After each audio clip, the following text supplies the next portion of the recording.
আপনার মুর্শিদের চেহারা, আপনি সর্বমুর্শিদের চেহারা। আউয়ালুনা মোহাম্মদ, আখেরুনা মোহাম্মদ, আওসাতুনা মোহাম্মদ, কুল্লানা মোহাম্মদ। কথাটার অর্থ হচ্ছে আদিতে আমরা মোহাম্মদ। মোহাম্মদ সাল্লাল্লাহু আলাইহি ওয়াসাল্লাম নিজে বলতেছেন আদিতে আমরা মোহাম্মদ, আখেরে শেষে আমরা মোহাম্মদ, মধ্যবর্তীতে আমরা মোহাম্মদ, আমরা সকলেই মোহাম্মদ। এই আমরা হচ্ছেন আমরা আমরা আমরা এই কথাটা আল কোরআনের সব জায়গায় আছে। এই আমরা হচ্ছেন সকলেই মোহাম্মদ। আল্লাহ তাআলা মুহাম্মদুর রাসূলুল্লাহ সাল্লাল্লাহু আলাইহি ওয়াসাল্লামের মাধ্যমে আল্লাহ তাআলার মুখনিসৃত বাণী যে আপনারা পান, সেই আল কোরআনের বাণীতে আমরা আমরা করে বলা হয়েছে। সেই প্রেক্ষিতে বলছি যে এই আমরাটা স্বয়ং যদি বলেন আল্লাহ তাআলা রব রূপে আপনার মুর্শিদের চেহারায় এসে আপনাকে হেদায়েত করে যায়। আমরা প্রত্যেকে আমাদের মুর্শিদের কাছ থেকে যে হেদায়েত পাই তা আল্লাহ তাআলা রব রূপে মুর্শিদের মাধ্যমে আমাদের কাছে হেদায়েত করেন। অতএব আপনারা প্রত্যেকে নিজ নিজ মুর্শিদের চেহারায় মুহাম্মদ সাল্লাল্লাহু আলাইহি ওয়াসাল্লামকে, আল্লাহকে পাবেন। এই খেয়াল রেখে আপনারা প্রত্যেকে মানসিকভাবে যখন চোখ বন্ধ করবেন মুর্শিদের চেহারাকে দেখবেন, মুর্শিদের চেহারাকে দেখবেন। ধ্যানের সবচেয়ে মূল কথা ইহাই। আরো সহজ করে বলতে হলে পরে বলে মুর্শিদের চেহারা দেখার পর আমাদের মনটা কখনো কখনো চঞ্চলতার কারণে এদিক সেদিক চলে যায়। আমরা আমাদের নিজের মধ্যে মনকে রাখার জন্য আমাদের নাকে নিঃশ্বাস যে প্রশ্বাস, নিঃশ্বাস প্রশ্বাস আসা যাওয়া করছে যে বায়ু, এই নাকের বায়ুটা আমরা দেখব, এইভাবে দেখব যে এখান দিয়ে নিঃশ্বাস আসে, প্রশ্বাস আসে, নিঃশ্বাস যায়, প্রশ্বাস আসে, নিঃশ্বাস যায়, এইভাবে দেখব আমরা। আর মুর্শিদের চেহারাটা আমাদের মনের মাঝে থাকবে। খুব সহজ না? খুব সহজ। আমরা এই সহজটুকু করলেই হবে। আমরা আধা ঘন্টা সময় নেব, এই সহজ কাজটুকু আমরা সকলে করব। ধ্যান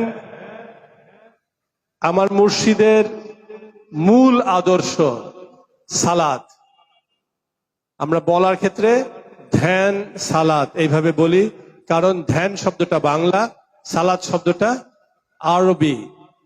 সালাত শব্দটা আল কোরআনে লেখা আছে, ধ্যানটা বাংলা শব্দ। আমরা ধ্যান বলি এই জন্য যে মনকে একনিষ্ঠ করার বিষয়টাকে ধ্যান বলি।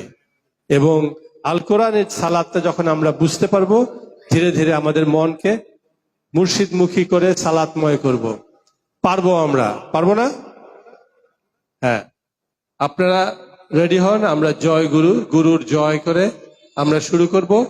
যে যেখানে আছেন সেখানে বসে যান। আমাদের মোবাইলটা আমি আমারটা সাইলেন্ট করে ফেলছি, তাহলে আপনাদেরটাও সহজ হবে। যদি সাইলেন্ট করেন ডিস্টার্বটা হবে না। আমরা যদি কেউ চোখ খোলা রাখেন অসুবিধা নাই, চোখ বন্ধ করেন অসুবিধা নাই। চোখ খুলেও আপনি মুর্শিদকে দেখবেন, চোখ বন্ধ করে আপনি মুর্শিদকে দেখবেন। আর নিজের নিঃশ্বাস দেখবেন, আশেপাশে কিছু আছে কিনা আপনার মনে যেন না থাকে। এক্ষেত্রে চোখ বন্ধ করলে আমাদের জন্য সহজ হয়। যাদের জন্য সহজ হয় চোখ বন্ধ করলে তারা চোখ বন্ধ করে নেবেন। চোখ খুলেও আপনি সর্বত্র আপনার মুর্শিদকেই দেখবেন। এটাই হচ্ছে আমাদের ধ্যান সালাতের মূল কথা। মুর্শিদ ছাড়া অন্য কোনো দিকে আমাদের মন যাবে না। আর আমরা আমাদের নিজের দেহের মধ্যে নিঃশ্বাস প্রশ্বাস সর্বক্ষণ চলে। আমরা নিঃশ্বাস প্রশ্বাসের দিকে তাকাবো এবং আমাদের মুর্শিদকে স্মরণ করব। আপনারা যেই ধর্মের হন না কেন এই কাজটুকু করতে পারবেন। আমি অন্য কোনো ধর্মের ব্যক্তি থাকলে পরে তাকে মানা করছি না যে আপনাকে করতে হবে না, তিনিও করবেন। তার কি গুরু নাই? তারও তো গুরু আছে, তারও তো নিঃশ্বাস প্রশ্বাস চলে। প্রত্যেকটা মানুষ প্রত্যেকের নিঃশ্বাস চলে, তাই না? তাহলে আপনার নিঃশ্বাসের দিকে দেখতে পারবেন না? পারবেন। এখানে আরবি, ইংলিশ, বাংলার কোনো দরকার আছে? দরকার নাই। আপনারা যে যে ধর্মের হন না কেন, নিঃশ্বাস প্রশ্বাস দেখবেন, আপনার মুর্শিদ, আপনার গুরুকে স্মরণ করবেন, আপনার চেহারায় তার চেহারা, আপনার দৃষ্টিতে তার দৃষ্টি, এইভাবে স্মরণ করেন। আমরা জয় মুর্শিদ কেবলা বলে শুরু করছি আধা ঘন্টার জন্য। জয় মুর্শিদ কেবলা, জয় গুরু।